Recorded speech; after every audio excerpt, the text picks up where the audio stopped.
Kita perlu bermuhasabah. Saya terfikir nak muhasabah diri ya. Sebab bila kita muhasabah itu kita ada perancangan. Bila orang yang bermuhasabah itu orang yang ada perancangan masa depan. Iaitu apa yang disebutkan autokritik, orang yang sanggup mengkritik diri sendiri dan juga self correction.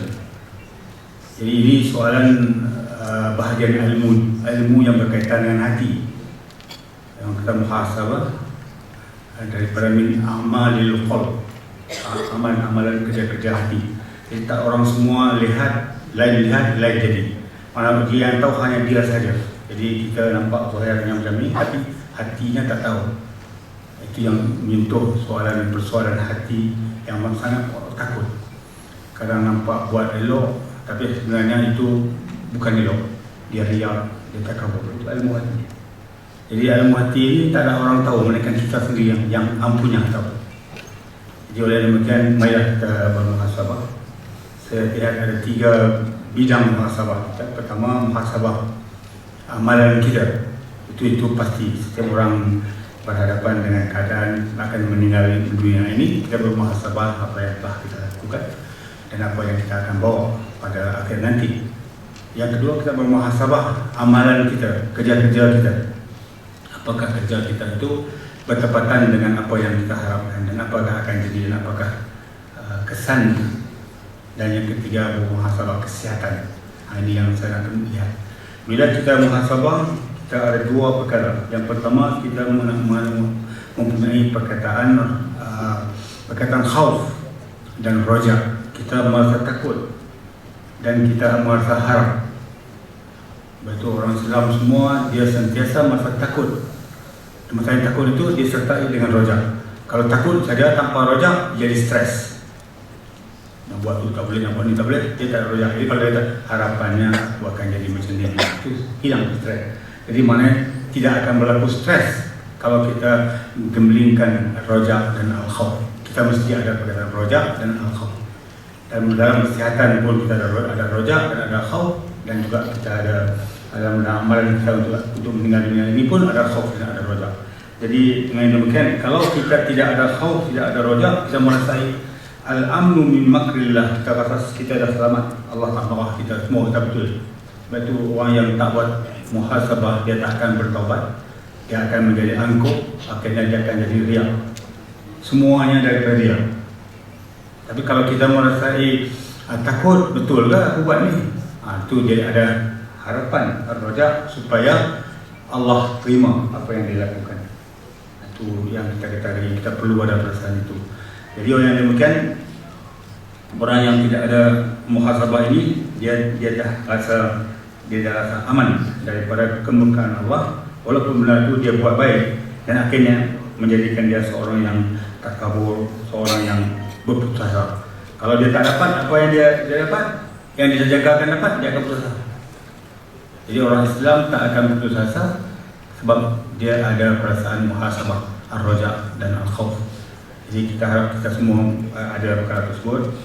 Dan kita lihat dari segi amalan saya, dari segi kesihatan kita lihat, kita mesti merancang apa yang akan jadi masa akan datang. Jadi nas daripada Al-Quran yang menyebutkan hal itu, ini satu suruhan yang amat nyata, amat kuat. Allah mulakan, ya ayyuhalladzina amanu ittaqullah. Itu mula satu.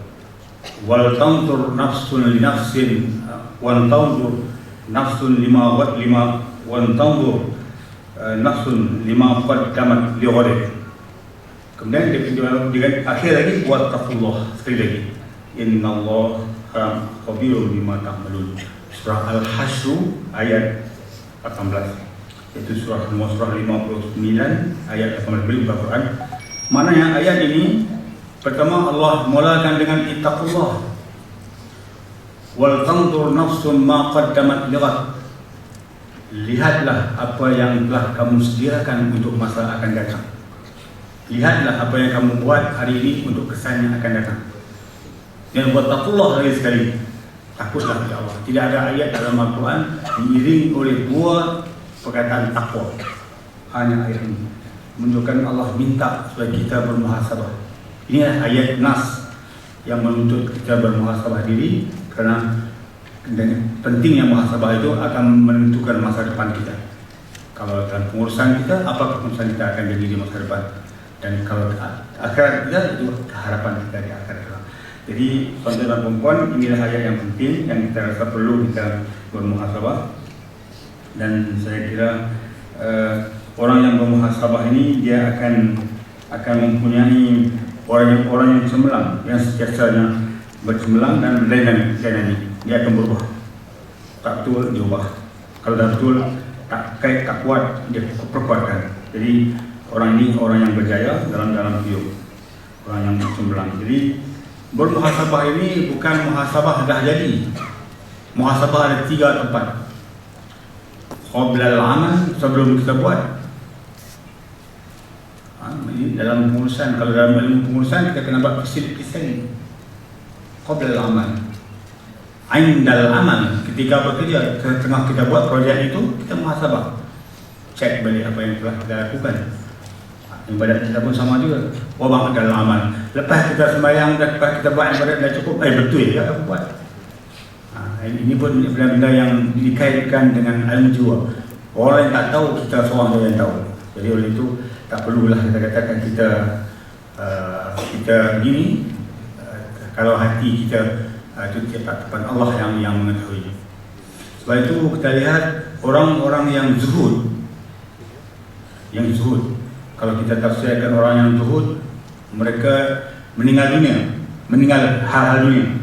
Tak pentingkan harta, tak pentingkan kekayaan, tak pentingkan pangkat. Sebenarnya itu tak betul.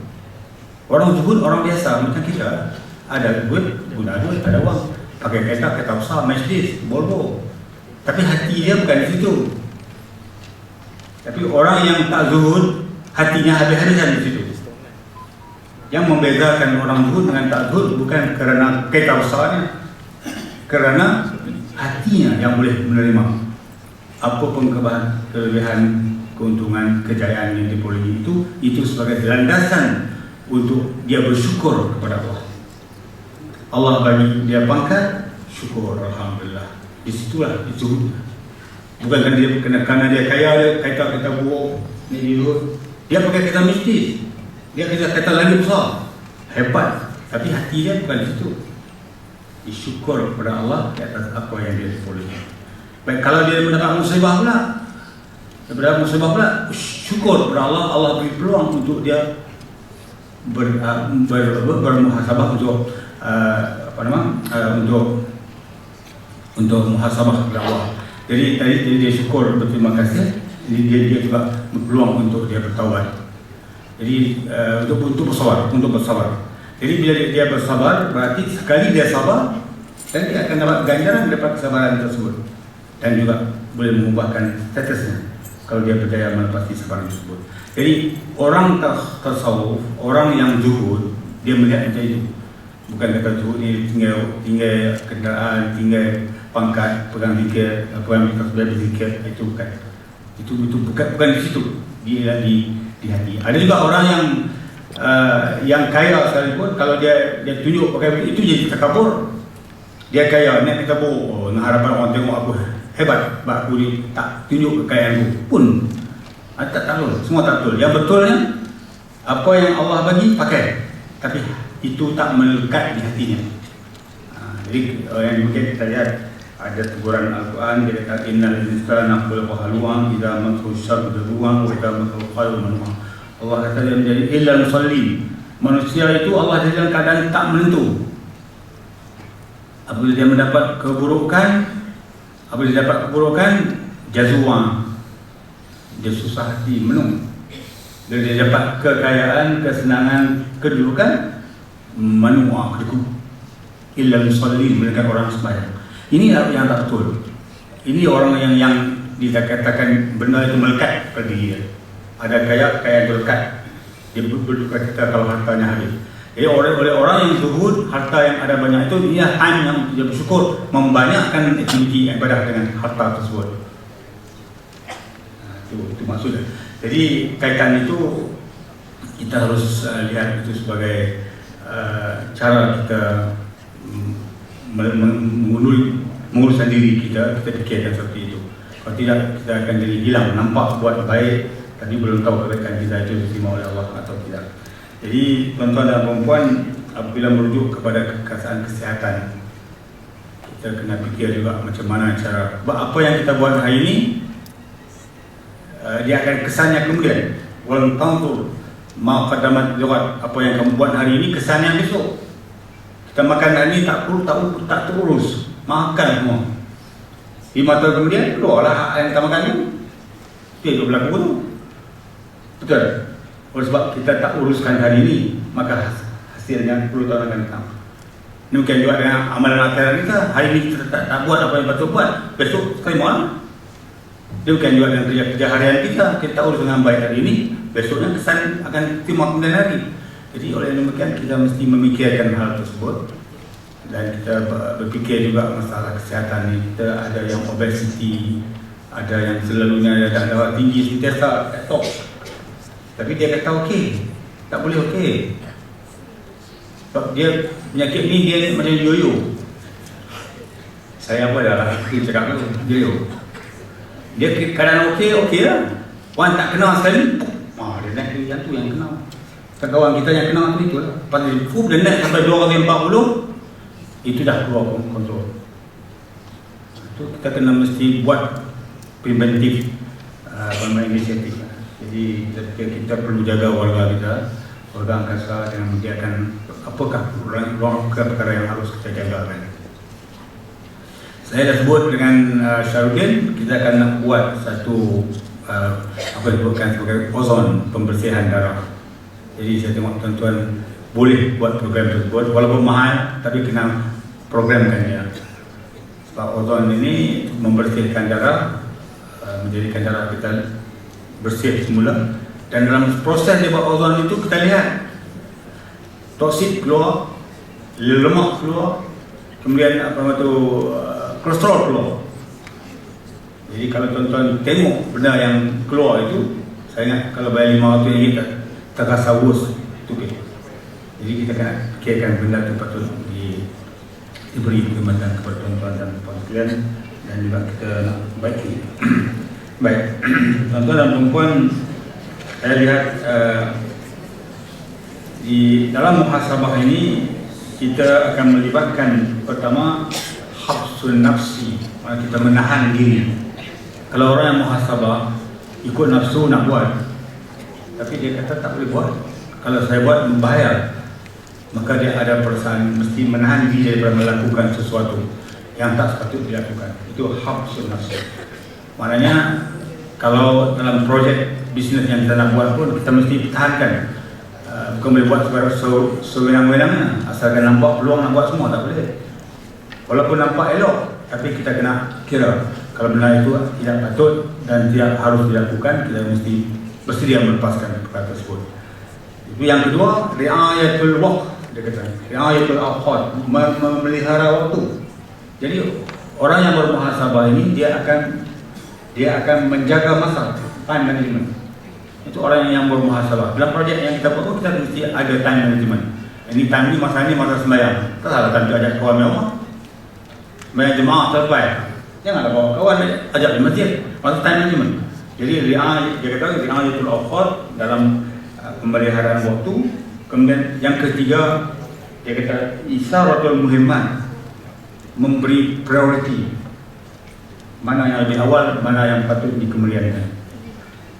Itu time management dan juga awalawiyat, keutamaan projek ataupun benda. Jadi kita mesti ada perkara tersebut dalam hidup kita.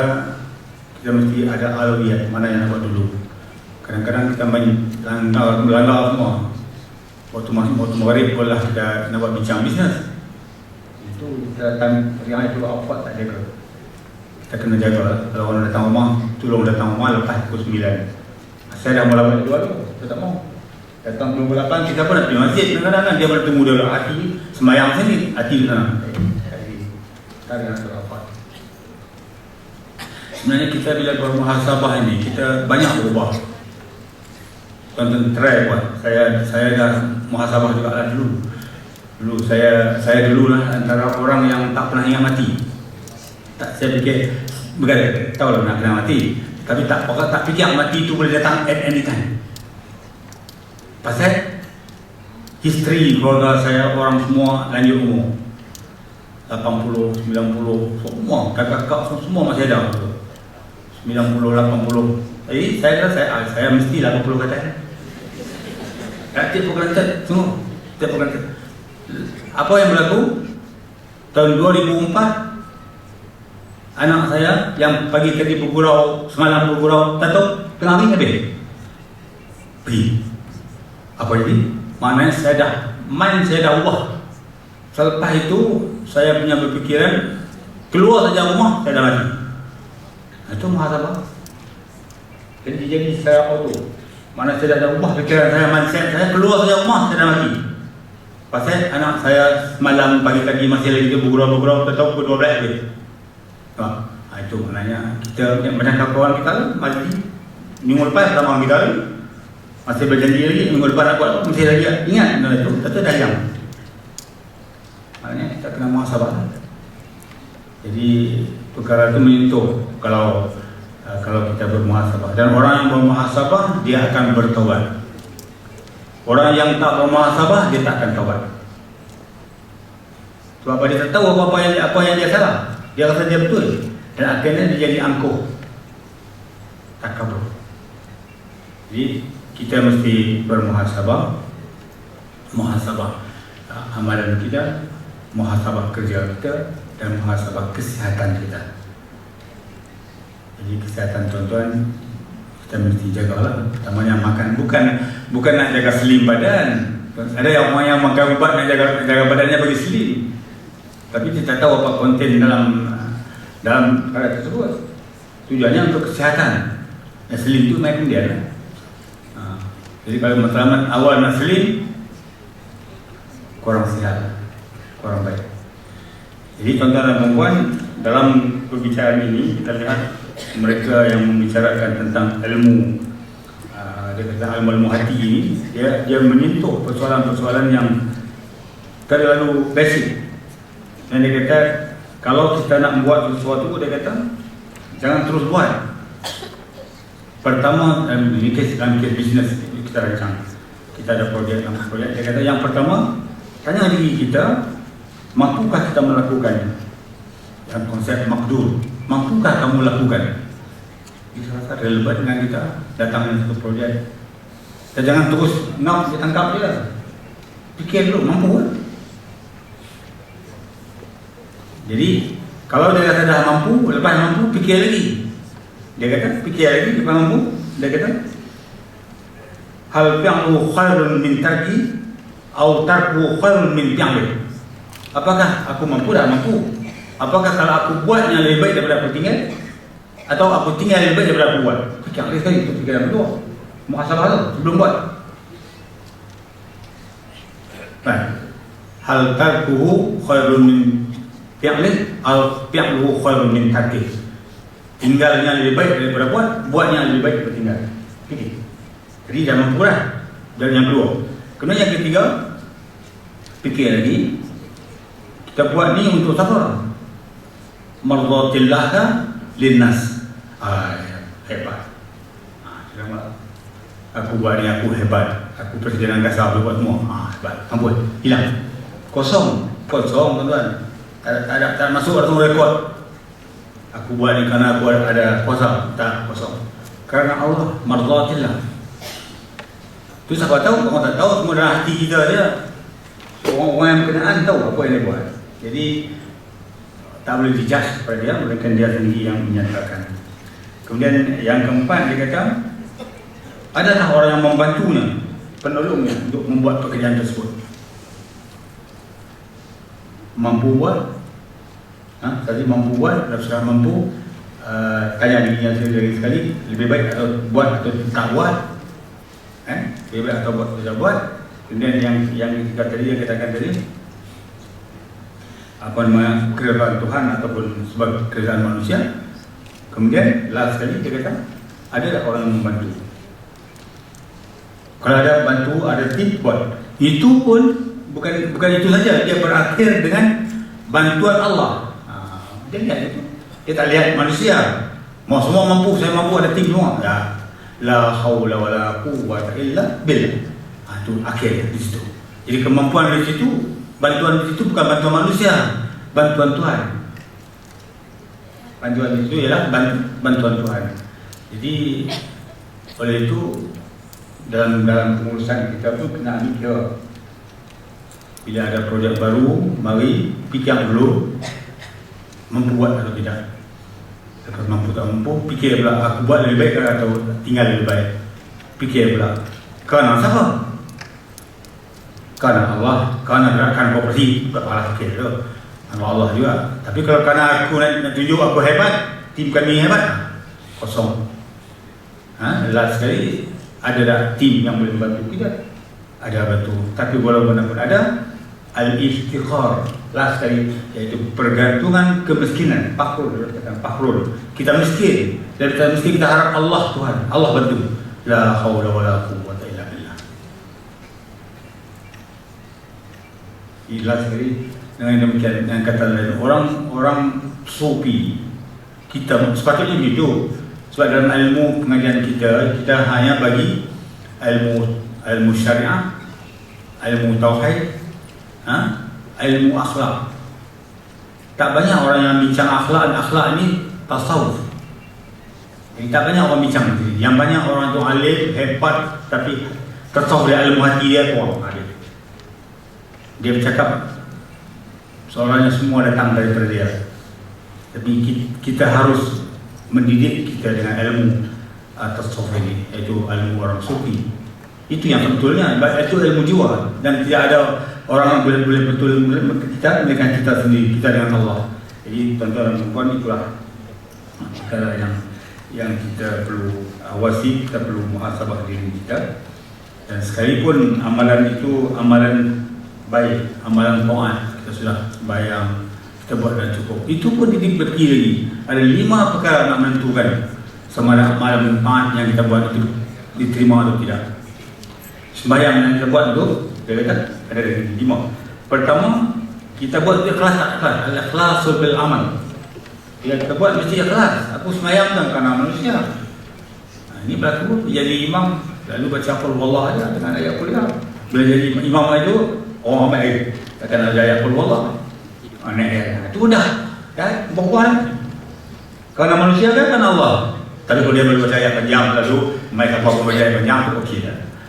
Bukan mungkin dia kelas, tapi kadang boleh timbul tanda-tandanya. Selalunya paling pendek qul wallah wal awal as. Sembahyang ada 3 di bab. Bila datang ada momen dia panjang, aku dah kena baca ayat panjang ni, baca silap. Pasal dia ikhlas dia hilang. Yang kedua, dia kata walaupun pekerjaan ibadat, pekerjaan amalan taat. Yang kedua dia kata mutaba'atul rasul. Kita buat tu bersesuaian dengan kehendak Rasul, apa yang Rasul lakukan.